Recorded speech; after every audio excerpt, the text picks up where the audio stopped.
Thương Vũ Kiếp, tập 34, Lựa chọn của Lục Thanh.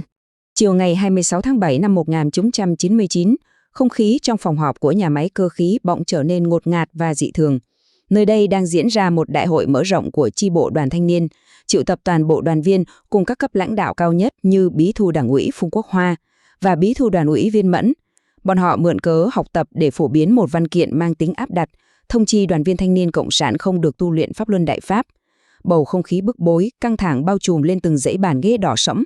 Tại chiếc bàn tròn hình bầu dục ngay giữa phòng họp, 4 đoàn viên tu luyện Pháp Luân Công bị chỉ định bắt buộc phải tham dự. Dù phó chủ nhiệm Lưu Kiếm Phong tạm vắng mặt vì đang chủ trì họp sản xuất, 3 người còn lại là Lục Thanh, Bạch Phi và Lý A Đông lại bị sắp xếp ngồi riêng biệt ở phía nam bàn họp. Dù hội trường chật kín 8-90 người không còn lấy một chỗ trống, nhưng xung quanh 3 chàng thanh niên này lại cố ý được chừa ra vài chiếc ghế không người. Một sự cô lập có chủ đích, một cạm bẫy giăng ra để biến họ thành tâm điểm giữa bầy sói. Bí thư chi bộ cơ quan Trần Tĩnh đứng lên, dõng dạc tuyên đọc thông chi cấm tu luyện. Ngay sau đó, đại diện từng phân xưởng lần lượt đứng lên được gọi là phát biểu thể hội. Nhưng hỡi ôi, dưới sự thao túng vô hình, từ miệng họ chỉ tuôn ra những lời lẽ xúc phạm, khinh nhờn và phỉ báng Đại Pháp. Từng người một hùa theo màn kịch đã được dàn dựng sẵn, tạo thành một vòng vây nhằm bóp nghẹt đức tin của 3 người thanh niên đang ngồi tĩnh lặng ở góc phòng. Ở không gian khác, một cảnh tượng kinh thiên động địa đang diễn ra. Toàn bộ hội trường lúc này bị bao phủ bởi một màn vật chất màu đen vô hình. Năng lượng uy hiếp của quỷ vương Satan tà ác nhất đã giáng xuống. Ma quỷ múa loạn, tà ác tuôn trào. Theo từng lời phỉ báng khinh nhờn của thế nhân, thứ năng lượng đen tối ấy càng trở nên cuồng bạo. Và mục tiêu duy nhất của biển hắc ám khổng lồ đó, toàn bộ đều nhắm thẳng, dồn ép nhằm áp chế linh quan của 3 học viên Lục Thanh, Bạch Phi và Lý A Đông. Dưới thiên tượng tà ác cực lớn, sức ép tâm lý và tâm linh đè nặng lên từng cá thể là vô cùng khủng khiếp. Bạch Phi nghiến chặt răng, gồng mình khống chế cơ thể để kháng cự lại sự bức bách cường đại. Thế nhưng, Lý A Đông, một người vốn tu luyện không tinh tấn, chính niềm yếu nhược, giờ đây đã hồn bay phách lạc. Trước ma vương giáng xuống, sự sợ hãi tột độ khiến hai chân cậu không ngừng run rẩy dưới gầm bàn. Nỗi khiếp sợ từ trong xương tủy dường như sắp nuốt chửng lấy tâm trí yếu ớt ấy. Giữa cơn cuồng phong tà ác, Lục Thanh vô cùng bình tĩnh. Chàng lặng mẽ đưa tay giằng nhẹ lên chiếc chân đang run rẩy của A Đông dưới gầm bàn. Khi A Đông quay sang, Lục Thanh khẽ lắc đầu. Ánh mắt kiên định, mạnh mẽ của chàng lập tức truyền đi sức mạnh, cảm hóa sự hoảng loạn của cả A Đông và Bạch Phi. Ở không gian khác, thân thể Lục Thanh tỏa ra một trường năng lượng thần thánh. Ánh sáng bản tính ấy bao trùm lấy cả 3 người, gia trì lẫn nhau, lập tức hợp thành một chỉnh thể vững như bằng thạch, hiên ngang đối đầu trực diện với tà ác. Bầu không khí càng thêm nghẹt thở khi Bí thư Đoàn ủy Viên Mẫn bắt đầu tổng kết. Bằng giọng điệu uy hiếp cay độc, hắn buộc 3 người phải lên tiếng bộc lộ thái độ. Hắn dùng chiến thuật làm tan rã, công kích từng người, lớn tiếng đe dọa hậu quả nếu họ tiếp tục giữ vững đức tin. Cả phòng họp lặng ngắt như tờ. Nhưng đáp lại lời đe dọa ấy, 3 người vẫn giữ im lặng. Một sự phản kháng không lời nhưng mang sức nặng ngàn cân. Đúng vào khoảnh khắc giằng co kịch liệt đó, Đồng Hòa bước vào mang theo một lá thư. Đó là thư bảo chứng của Lưu Kiếm Phong xin không tu luyện nữa. Viên Mẫn đắc ý đọc to bức thư. Ngay tức khắc, cả hội trường đồng loạt vang lên tiếng vỗ tay như sấm rền.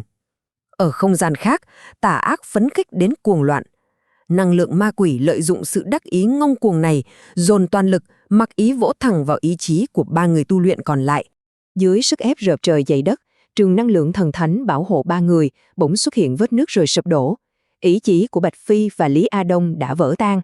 Tại không gian khác, một vị thần tà ác hung hổ tiến nhập, tàn nhẫn cách khai nguyên thần ra khỏi nhục thể của họ. Viên Mẫn nhân cơ hội ép hỏi. A Đông run rẩy, tuyệt vọng thốt lên, không luyện nữa. Bạch Phi ngập ngừng, nhìn Lục Thanh rồi nhìn đám đông, cuối cùng cũng gục ngã. Tôi không luyện nữa. Tiếng cười và tiếng vỗ tay của hội trường giao thoa đang kết thành một biển hắc ám điên cuồng. 2 người bạn đồng tu đã buông xuôi. Giữa hội trường rộng lớn bao la, giờ đây chỉ còn lại duy nhất một người tu luyện. Sự kiêu ngạo của tà ác đã lên đến đỉnh điểm. Biển hắc ám khổng lồ mang theo ý chí của quỷ vương Satan, cuồn cuộn dâng trào, dùng toàn bộ sức mạnh hủy diệt lao thẳng về phía Lục Thanh. Nó muốn nuốt chửng, muốn nghiền nát cho bằng được ý chí của người đệ tử Đại Pháp cuối cùng này. Thế nhưng, miệng hắc ám ấy tuyệt đối không thể nghiền nát được Lục Thanh. Ngược lại, nó kích phát bản tính cứng rắn, uy vũ tiên thiên từ tầng cùng sinh mệnh chàng. Thần sắc Lục Thanh đột nhiên trở nên trầm tĩnh lạ thường. Ở không gian khác, một đạo công trụ màu xanh lam xông thẳng từ nơi hoàng cung của chàng lên tận cùng thiên địa. Lục Thanh hiển hiện chân nguyên, hóa thành một vị thần kim cương màu xanh lam lưu ly, nghìn mắt nghìn tay, trường năng lượng xanh lam trong suốt, thuần tình của chàng bộc phát, sừng sững cản lại toàn bộ biển năng lượng hắc ám kiêu ngạo. Không hề hay biết về trận chiến kinh thiên động địa ở cõi vô hình. Tại hội trường, Viên Mẫn hống hách chĩa mũi nhọn vào Lục Thanh. Lục Thanh, cậu vẫn còn muốn tu luyện Pháp Luân Đại Pháp hay không? Lục Thanh im lặng. Viên Mẫn gặng hỏi lần hai.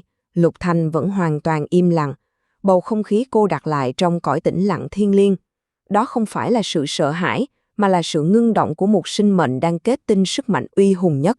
Đến lần thứ ba, Viên Mẫn giận dữ gầm lên. Lục Thanh, tôi hỏi cậu đấy, cậu vẫn muốn luyện Pháp Luân Đại Pháp hay không? Phá vỡ sự tĩnh lặng nghẹt thở, giọng nói của Lục Thanh vang lên, trầm tính, dõng dạc, rền vang như sấm sét. Tôi đương nhiên vẫn muốn luyện Pháp Luân Đại Pháp. Một lời thốt ra, toàn hội trường trong nháy mắt im phăng phắc. Tất cả mọi người đều choáng váng, sững sờ trước sự uy nghiêm không thể lay chuyển ấy. Giữa sự tĩnh lặng của đám đông, Lục Thanh chậm rãi giảng rõ chân lý. Chàng nói, sư phụ dạy con người nói lời thật, sống chịu theo chân thiện nhẫn. Chàng vạch trần thói lật lọng xưa nay của báo đài, nhắc lại bi kịch của Lưu Thiếu Kỳ để minh chứng. Chàng lấy chính những vinh dự top 10 thanh niên sau 3 năm tu luyện làm minh chứng cho sự thăng hoa sinh mệnh. Chàng khẳng khái tuyên bố, các vị muốn tôi lựa chọn giữa Đoàn Thanh niên Cộng sản và Pháp Luân Đại Pháp, vậy thì tôi chọn Pháp Luân Đại Pháp. Tôi thoái xuất khỏi đoàn từ hôm nay. Ở không gian khác, mỗi câu chữ chàng thốt ra đều hóa thành một pháp luân xoay tròn xua tan hắc ám. Thân sắc chàng trong suốt, bộc phát ra biển hào quang lam lưu ly, uy mãnh quét sạch toàn bộ bóng tối trong hội trường. Ánh sáng thánh khiết uy nghiêm ấy chiếu rọi, thức tỉnh trái tim những con người đang chìm trong mê mờ. Cả phòng họp rơi vào một sự tĩnh lặng sâu thẳm. Mọi người đều vô cùng cảm động và bắt đầu suy xét lại. Bí thư Đảng ủy Phương Quốc Hoa nhận ra tình thế đã hoàn toàn vụt khỏi tay, đành ngượng ngùng đánh trống thù quân. Lấy cớ tối nay có đêm hội văn nghệ kỷ niệm 40 năm nhà máy, ông ta vội vã tuyên bố tan họp. Âm mưu bức hại đã thất bại thảm hại trước chính niệm kim cương của bậc giác giả. Tối hôm đó, đêm hội văn nghệ rộn ràng diễn ra. Trên sân khấu, người ta ca hát nhảy múa, đắm chìm trong cảnh thanh bình giả tạo. Thế nhưng, ngồi dưới khán đài, Lục Thanh khóc thầm không thành tiếng. Trong lòng chàng quặn thắt một nỗi xót xa khôn tả. Con người ơi, Đại Pháp đã bị chà đạp, sao các vị vẫn chưa thức tỉnh? Đó là giọt nước mắt bi mẫn sâu sắc của người tu luyện, thương xót cho những chúng sinh đang mê lạc không thấy ngày mai. Cùng lúc ấy, tại một không gian khác, một cảnh tượng vô cùng thánh khiết hiện ra. Một đóa thanh liên e ấp, nửa khép nửa mở tỏa ra thứ thần quang sáng lạng. Đóa sen xanh uy nghiêm ấy chính là minh chứng cho sự thăng hoa sinh mệnh của chàng sau khi vượt qua khảo nghiệm sinh tử của tâm tính. Xin mời quý vị đón xem tập tiếp theo của Thương Vũ Kiếp. Câu chuyện quý vị vừa nghe được kể lại từ nguyên tác Thương Vũ Kiếp của Chánh Kiến.net.